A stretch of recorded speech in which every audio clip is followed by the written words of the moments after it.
Hi, I'm Alex, and this is the Englishoneer, where we look into what people say in English and why they say it. In this video, we are counting down from 5 to 1 in my top 10 tips for ways to improve your English. It doesn't have to be English, of course, as these tips will work for any language you're learning, generally speaking.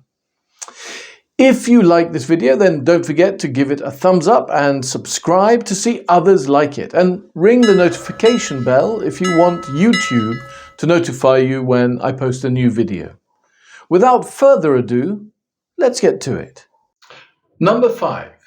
Be prepared to be frustrated.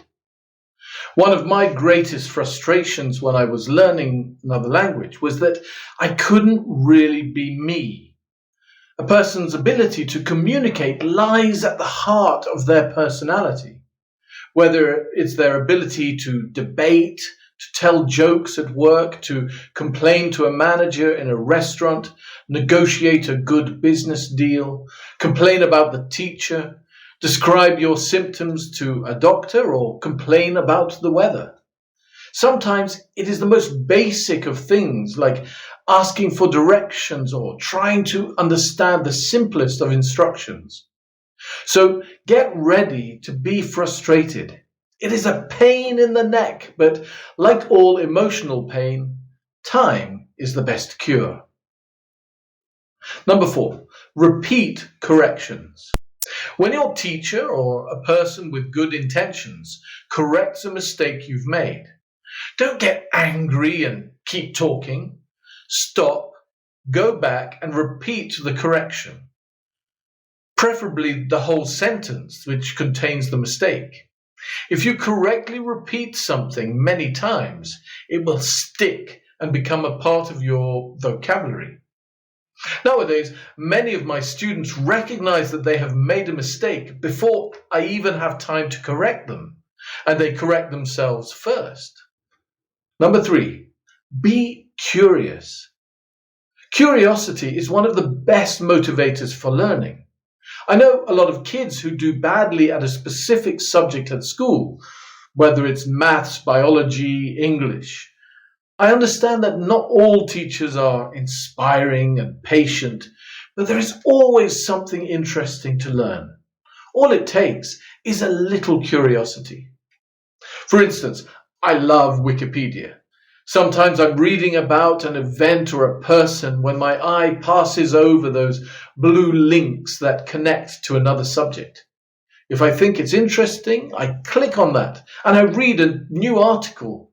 Then something else catches my eye and another until I can't even remember what I was looking on Wikipedia for in the first place. But in those few minutes, I've learned so much. And the same is true about English. Be curious about the words or expressions. If you want to know how to say a particular expression in English, look it up in a dictionary. If you're in a classroom and you don't understand something, raise your hand and ask the teacher to repeat what he or she said, or to explain it in a different way. If you learn new vocabulary or an expression, but are unsure how to use it, just go to a search engine like Google and type that word you're looking for in a sentence, and you can see it in many different contexts. If you're looking at an interesting YouTube channel with a handsome and charming Englishman, for example, and you're curious about something that you hear, write a question in the comment section below. Number 2, don't panic. How many times do you think someone started talking to me in another language and I didn't understand them, so I just froze with a stupid expression on my face? The answer? Many, many times.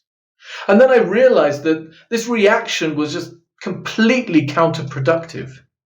It's much better to just ask the person to speak more slowly or to say it in a different way.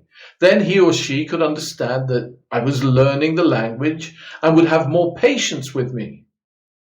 Panic is a mysterious condition that makes you either run away from a situation or stand like a deer in the headlights of a car, just standing there looking dumb.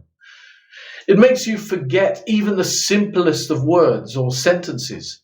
So, take a deep breath, clear your mind, and begin again. Number 1, just speak, take risks, and adopt the forget it mentality. This is my number 1 tip that absolutely changed my life in terms of learning a language.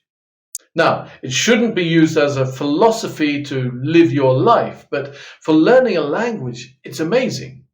It's adopting the attitude, excuse my French, overcoming the fear of making mistakes and deciding to take risks, getting out of your comfort zone a bit.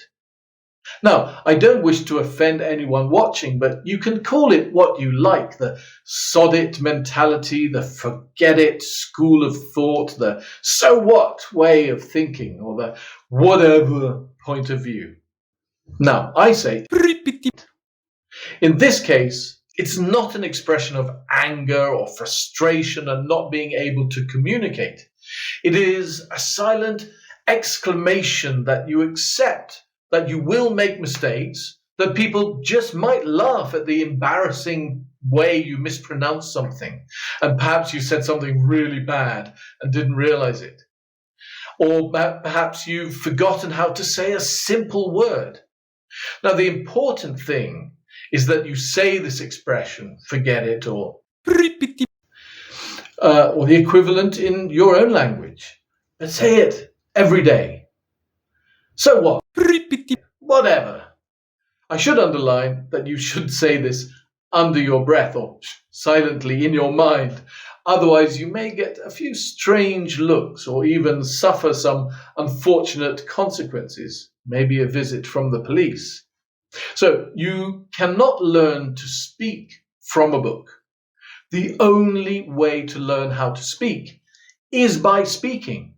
So say, forget it, and lose your inhibitions. Throw your fears out of the window. Reject the silence and speak at every opportunity. Those who do gain more and more confidence and learn 10 times faster.